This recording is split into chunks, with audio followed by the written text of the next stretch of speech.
ಲೈಂಗಿಕ ದೌರ್ಜನ್ಯ ಕೇಸಲ್ಲಿ ರೇವಣ್ಣಗೆ ಸಂಕಷ್ಟ ಉಂಟಾಗಿದೆ. ರೇವಣ್ಣ ಜಾಮೀನು ಅರ್ಜಿ ವಿಚಾರಣೆ ಆರಂಭ ಆಗಿದೆ. ಹೊಳೆನರಸೀಪುರ ಠಾಣೆಯಲ್ಲಿ ಈ ಕೇಸ್ ದಾಖಲಾಗಿತ್ತು. 42ನೇ ಎಸಿಎಂಎಂ ಕೋರ್ಟ್ನಲ್ಲಿ ಅರ್ಜಿ ವಿಚಾರಣೆಗೆ ಬಂದಿದೆ. ನ್ಯಾಯಾಲಯಕ್ಕೆ ಈಗ ಶಾಸಕ ಎಚ್.ಡಿ. ರೇವಣ್ಣ ಹಾಜರಾಗಿದ್ದಾರೆ.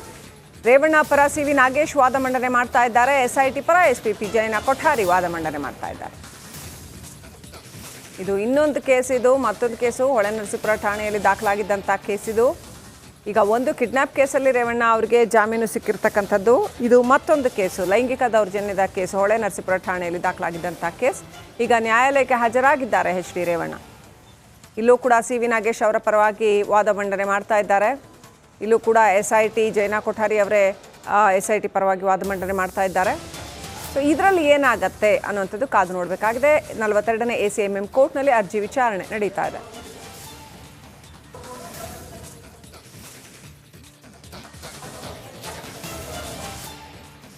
ದೃಶ್ಯಗಳಲ್ಲಿ ನೋಡ್ತಾ ಇದ್ರೆ ಎಚ್.ಡಿ. ರೇವಣ್ಣ ಕೋರ್ಟ್ಗೆ ಹಾಜರಾಗ್ತಾ ಇರ್ತಕ್ಕಂಥ ದೃಶ್ಯಗಳು. 42ನೇ ಎಸಿಎಂಎಂ ಕೋರ್ಟ್ಗೆ ಎಚ್.ಡಿ. ರೇವಣ್ಣ ಹಾಜರಾಗ್ತಾ ಇರ್ತಕ್ಕಂಥ ದೃಶ್ಯಗಳನ್ನ ನೋಡ್ತಾ ಇದ್ದೀರಾ. ಲೈಂಗಿಕ ದೌರ್ಜನ್ಯದ ಕೇಸ್ ಅದು. ಅದರಲ್ಲಿ ಎಚ್.ಡಿ. ರೇವಣ್ಣ ಕೋರ್ಟ್ಗೆ ಹಾಜರಾಗ್ತಾ ಇದ್ದಾರೆ.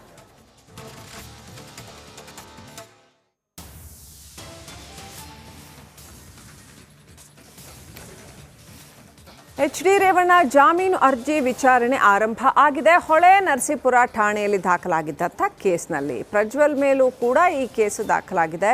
ಅದೇ ರೀತಿ ಈ ಕೇಸ್ನಲ್ಲಿ ರೇವಣ್ಣ ಹೆಸರನ್ನು ಕೂಡ ಉಲ್ಲೇಖ ಮಾಡಲಾಗಿದೆ. ಇದರಲ್ಲಿ ಎಚ್.ಡಿ. ರೇವಣ್ಣ ಅವರೇ A1 ಅಂತ ಅನ್ಕೋತೀನಿ.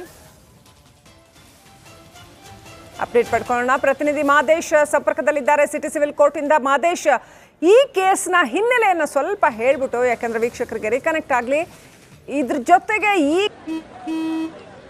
ನಡಿ ಈಗ ಶುರು ಮಾಡೋಣ. ಕೇಸರಿಯಿಂದ ಮನೋಲ್ಲಾಸ ಮನಸ್ಸು ಮತ್ತೇರಿ ಕುಣಿದಾಡಿದೆ ನೋಡು, ಮನಸ್ಸು ಮತ್ತೇರಿ ಕುಣಿದಾಡಿದೆ ನೋಡು. ಕ್ಷಣ ಕ್ಷಣವೂ ಆಚರಿಸಿ ಕೇಸರಿ ಹಬ್ಬ. ವಿಮಲ್ ಬಾಯಲ್ಲಿ ಹೇಳಿ ಕೇಸರಿ. ಈಗ ಏನ್ ನಡೀತಾ ಇದೆ? ಜಾಮೀನು ಅರ್ಜಿ ವಿಚಾರಣೆ ಯಾವ ರೀತಿಯಲ್ಲಿ ನಡೀತಾ ಇದೆ? ಮಹದೇಶ್.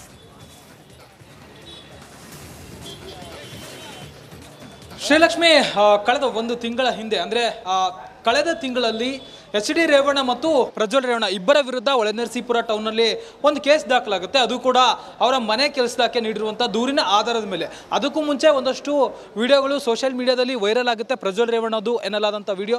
ಆ ಒಂದು ವಿಚಾರಕ್ಕೆ ಸಂಬಂಧಪಟ್ಟಂತೆ ತಮ್ಮ ಮೇಲೆ ಲೈಂಗಿಕ ದೌರ್ಜನ್ಯವನ್ನು ನಡೆಸಲಾಗಿದೆ ಅಂತೇಳಿ ಅವರ ಮನೆಯ ಕೆಲಸದಾಕೆ, ಅಂದರೆ ಮನೆಯಲ್ಲಿ ಕೆಲಸ ಮಾಡ್ತಿದ್ದಂತಾಕೆ ಬಂದು ದೂರನ್ನು ಕೊಟ್ಟಿರ್ತಾರೆ. ಅದರ ಆಧಾರದ ಮೇಲೆ ಇಬ್ಬರ ಮೇಲೆ ಕೂಡ FIR ದಾಖಲಿಸಿಕೊಳ್ಳುವಂಥ ಕೆಲಸವನ್ನು ಹೊಳೆನರಸೀಪುರ ಪೊಲೀಸರು ಮಾಡಿರ್ತಾರೆ. ಒಟ್ಟು ಇಬ್ಬರ ಮೇಲೆ A1 ಆಗಿ ಎಚ್.ಡಿ. ರೇವಣ್ಣ ಅವರ ವಿರುದ್ಧ ಹಾಗೂ A2 ಆಗಿ ಪ್ರಜ್ವಲ್ ರೇವಣ್ಣ ಅವರ ವಿರುದ್ಧ ಪ್ರಕರಣ ದಾಖಲಾಗುತ್ತೆ.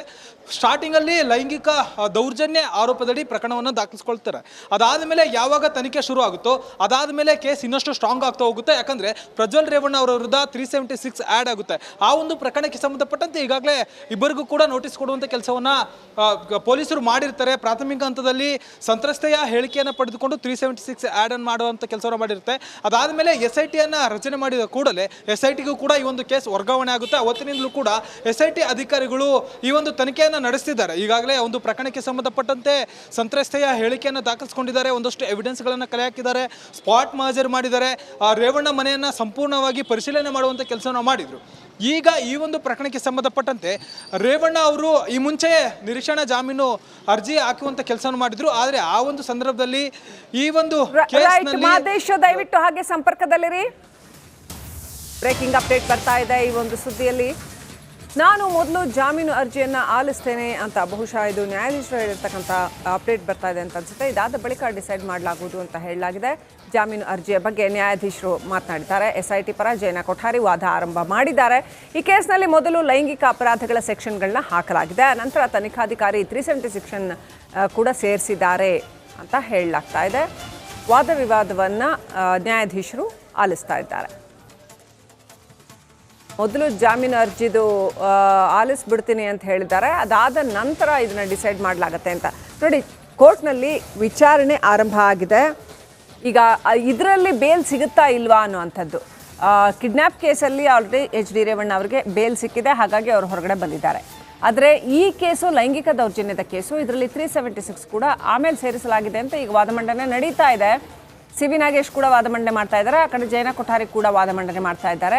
ನ್ಯಾಯಾಧೀಶರು ಮೊದಲು ಜಾಮೀನು ಅರ್ಜಿ ನೋಡ್ಬಿಡೋಣ ಅಂತ, ಇದು ಕೇಸ್ ಏನು ಅಂತ ಮೇನ್ ಕೇಸಿನ ವಿಚಾರಣೆ ಬರುವಂಥದ್ದು ಅನಂತರದಲ್ಲಿ. ಮೊದಲು ಈಗ ಜಾಮೀನು ಸಿಗಬೇಕು, ಜಾಮೀನು ಅರ್ಜಿ ವಿಚಾರಣೆ ಮಾಡೋಣ ಅನ್ನೋವಂಥದ್ದು ವಾದ. ಸೊ ನ್ಯಾಯಾಧೀಶರು ಹೇಳ್ತಾ ಇದ್ದಾರೆ ಮೊದಲು ಜಾಮೀನು ಅರ್ಜಿ ವಿಚಾರಣೆ ಮಾಡ್ತೀವಿ, ಆನಂತರ ಕೇಸ್ ಏನು, ಯಾವೆಲ್ಲ ಸೆಕ್ಷನ್ಗಳನ್ನ ಹಾಕಲಾಗಿದೆ ಅನ್ನೋವಂಥದ್ದು ಅಂತ. ಸೊ ಈಗ ವಾದ ಮಂಡನೆ ನಡೀತಾ ಇರುವಂಥದ್ದು ಎಚ್ ಡಿ ರೇವಣ್ಣ ಅವ್ರಿಗೆ ಜಾಮೀನು ಕೊಡಬೇಕಾ ಬೇಡವಾ ಈ ಕೇಸಲ್ಲಿ. ಜಯನಾ ಕೊಠಾರಿ SIT ಪರ ವಾದ ಮಂಡನೆ ಮಾಡ್ತಾ ಇದ್ದಾರೆ, ಸಿ ವಿ ನಾಗೇಶ್ ರೇವಣ್ಣ ಪರ ವಾದ ಮಂಡನೆ ಮಾಡ್ತಾ ಇದ್ದಾರೆ. ಇಲ್ಲೂ ಕೂಡ ಇದು ಸಿಮಿಲರ್, ನಾವು ಕಿಡ್ನಾಪ್ ಕೇಸಲ್ಲಿ ಏನು ವಾದ ಮಂಡನೆಯನ್ನು ನೋಡಿದ್ವಿ ಅದೇ ರೀತಿಯಲ್ಲಿ ಇಲ್ಲೂ ಕೂಡ ಇರತ್ತಾ. ತನಿಖಾಧಿಕಾರಿ ಆ ನಂತರದಲ್ಲಿ ಸೆಕ್ಷನ್ 376 ಸೇರಿಸಿದ್ದಾರೆ ಅಂತ ಹೇಳಿರ್ತಕ್ಕಂಥದ್ದು ಜಯನಾ ಕೊಠಾರಿ ಹೇಳಿದ್ದಾರೆ ಅಂತ.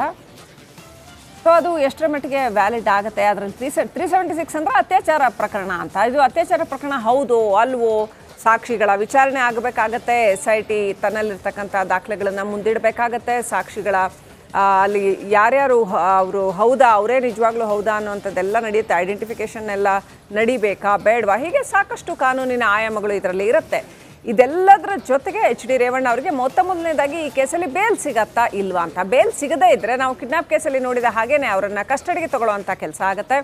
ಅದನ್ನು ನ್ಯಾಯಾಧೀಶರು ಹೇಗೆ ಕೊಡ್ತಾರೆ ಅನ್ನೋದನ್ನು ಕಾದು ನೋಡಬೇಕಾಗತ್ತೆ. ಪೊಲೀಸ್ ಕಸ್ಟಡಿ ಕೊಡ್ತಾರಾ, ಜುಡಿಷಿಯಲ್ ಕಸ್ಟಡಿ ಕೊಡ್ತಾರಾ, ಈ ಕೇಸಿನ ಸಿವಿಯಾರಿಟಿ ಎಷ್ಟರ ಮಟ್ಟಿಗೆ ಇದೆ ಅನ್ನೋದರ ಆಧಾರದ ಮೇಲೆ ಈ ಕೇಸಲ್ಲಿ ಎಚ್ ಡಿ ರೇವಣ್ಣ ಅವರಿಗೆ ಬೇಲ್ ಸಿಗತ್ತಾ ಇಲ್ವಾ ಅಂತ. 376 ಆ್ಯಕ್ಚುಲಿ ನಾನ್ ಬೇಲೆಬಲ್ ಅನ್ಕೋತೀನಿ, ಆದರೆ ಇದರಲ್ಲಿ ಯಾವ ಕಾಂಟೆಕ್ಸ್ಟ್ನಲ್ಲಿ ಅದನ್ನು ಹಾಕಲಾಗಿದೆ ಅಥವಾ ಅದು ಪ್ರೂವ್ ಆಗುತ್ತಾ ಇಲ್ವಾ ಗೊತ್ತಿಲ್ಲ, ಸಾಕಷ್ಟು ಅಂಶಗಳಿದೆ. ಸಿ ವಿ ನಾಗೇಶ್ ವಾದ ಮಂಡನೆ ಮಾಡ್ತಾ ಇದ್ದಾರೆ.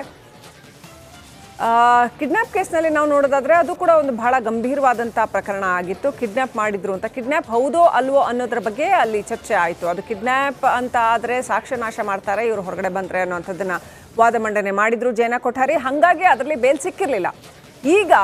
ಈಗ ಮತ್ತೆ ಅದೇ ಅಂಶಗಳನ್ನು ಜಯನಾ ಕೊಠಾರಿ ಎತ್ತುತ್ತಾರಾ, ಇವರು ಪ್ರಭಾವಿ ವ್ಯಕ್ತಿ, ಇವರು ಸಾಕ್ಷ್ಯನಾಶ ಮಾಡ್ತಾರೆ ಹೊರಗಡೆ ಬಂದರೆ, ಇವರನ್ನು ವಿಚಾರಣೆ ಮಾಡಬೇಕಾಗತ್ತೆ ಅಂತ ಇಂಥ ಅಂಶಗಳನ್ನು ಮುಂದಿಟ್ಬಿಟ್ಟು ಅವ್ರನ್ನ ಕಸ್ಟಡಿಗೆ ಕೇಳ್ತಾರಾ, ಏನಾಗತ್ತೆ ವಿಚಾರಣೆ ಅದು ನೋಡಬೇಕಾಗಿದೆ.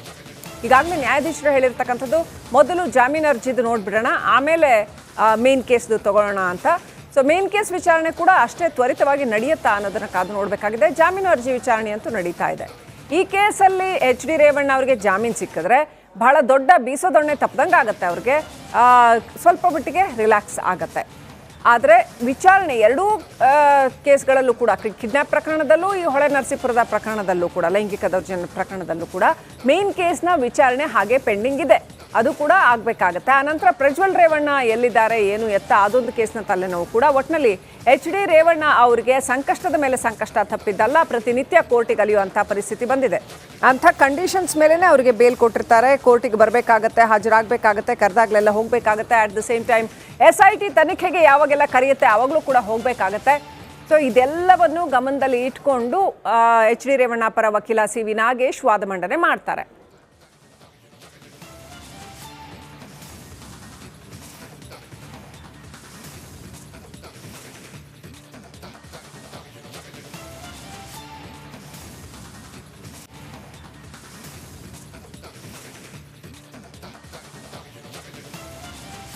ಈಗಾಗಲೇ ಗಮನಿಸ್ತಾ ಇರ್ಬೋದು ನೀವು, SIT ಪರವಾಗಿ ಜಯನಾ ಕೊಠಾರಿ ಅವರು ವಾದವನ್ನ ಮಾಡ್ತಾ ಇದ್ದಾರೆ. ಇನ್ನೊಂದು ಕಡೆಯಲ್ಲಿ ರೇವಣ್ಣ ಪರವಾಗಿಯೂ ಕೂಡ ಇನ್ನೇನು ಕೆಲವೇ ಕ್ಷಣದಲ್ಲಿ ರೇವಣ್ಣ ಪರವಾಗಿಯೂ ಕೂಡ ವಾದವನ್ನ ಮಾಡ್ತಾರೆ, ಪ್ರತಿವಾದ. ಬಟ್ ಏನಾಗುತ್ತೆ ಅನ್ನುವಂಥದ್ದು ಕೂಡ ಬಹಳ ಕುತೂಹಲಕಾರಿಯಾದಂಥ ಸಂಗತಿ. ಇನ್ ಕೇಸ್ ಏನಾದರೂ ಈ ಸಂದರ್ಭದಲ್ಲಿ ಇವರಿಗೆ ಮತ್ತೆ ಜಾಮೀನು ಸಿಗಬಹುದಾ ಅಥವಾ ಮತ್ತೆ ಜೈಲ, ಇದೆಲ್ಲವೂ ಕೂಡ ಇನ್ಸೈಡ್ ಮಾಹಿತಿ. ಹೊಳೆನರಸೀಪುರ ಠಾಣೆ FIR ಅನ್ನ ಓದಿದ್ದಾರೆ SPP ಅವರು. ದೂರಿನ ಪ್ರತಿ ಉಲ್ಲೇಖಿಸಿ ಸಾರಾಂಶವನ್ನ ಓದಿದ್ದಾರೆ SPP. ಸಂತ್ರಸ್ತೆಯ ಸ್ವ ಇಚ್ಛಾ ಹೇಳಿಕೆ ಓದಿದ ಜಯನಾ ಕೊಠಾರಿ ಅವರು ಹಿಂದೆ ನೀಡಿರುವಂತಹ ಕಿರುಕುಳ ಬಗ್ಗೆ ಉಲ್ಲೇಖವನ್ನು ಮಾಡಿದ್ದಾರೆ, ಯಾವ ರೀತಿಯಾಗಿ ಕಿರುಕುಳವನ್ನ ಕೊಟ್ಟಿದ್ದಾರೆ ಇವೆಲ್ಲವನ್ನೂ ಕೂಡ ಉಲ್ಲೇಖವನ್ನು ಮಾಡಿದ್ದಾರೆ ಜಯನಾ ಕೊಠಾರಿ ಅವರು. ಹೊಳೆನರಸೀಪುರದಲ್ಲಿ ಕೇಸ್ ದಾಖಲಾಗಿದೆ, ಲೈಂಗಿಕ ದೌರ್ಜನ್ಯವನ್ನ ನಡೆಸಿದ್ದಾರೆ ನನ್ನ ಮೇಲೆ ಅಂತ ಸಂತ್ರಸ್ತೆಯವರು ಒಂದು ಸ್ವ ಇಚ್ಛಾ ಹೇಳಿಕೆಯನ್ನು ಕೂಡ ಕೊಟ್ಟಿದ್ರು.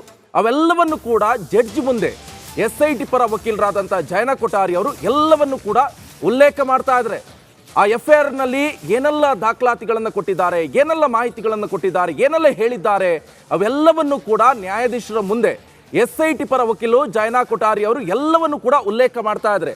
ಏನೇನೆಲ್ಲ ಸಂತ್ರಸ್ತೆಗೆ ಏನೆಲ್ಲ ದೌರ್ಜನ್ಯವನ್ನು ಕೊಟ್ಟಿದ್ದಾರೆ ಎಲ್ಲವನ್ನು ಕೂಡ ಮಾಹಿತಿಯನ್ನ ಜಡ್ಜ್ ಮುಂದೆ ಈಗಾಗಲೇ ವಾದವನ್ನ ಮಂಡಿಸ್ತಾ ಇದ್ದಾರೆ ಜಯನಾ ಕೊಠಾರಿ ಅವರು. ಹಾಗಾದ್ರೆ ರೇವಣ್ಣ ಅವರಿಗೆ ಜೈಲ ಬೇಲ ಇವೆಲ್ಲವೂ ಕೂಡ ಈಗ ಕುತೂಹಲಕಾರಿಯಾದಂಥ ಸಂಗತಿ.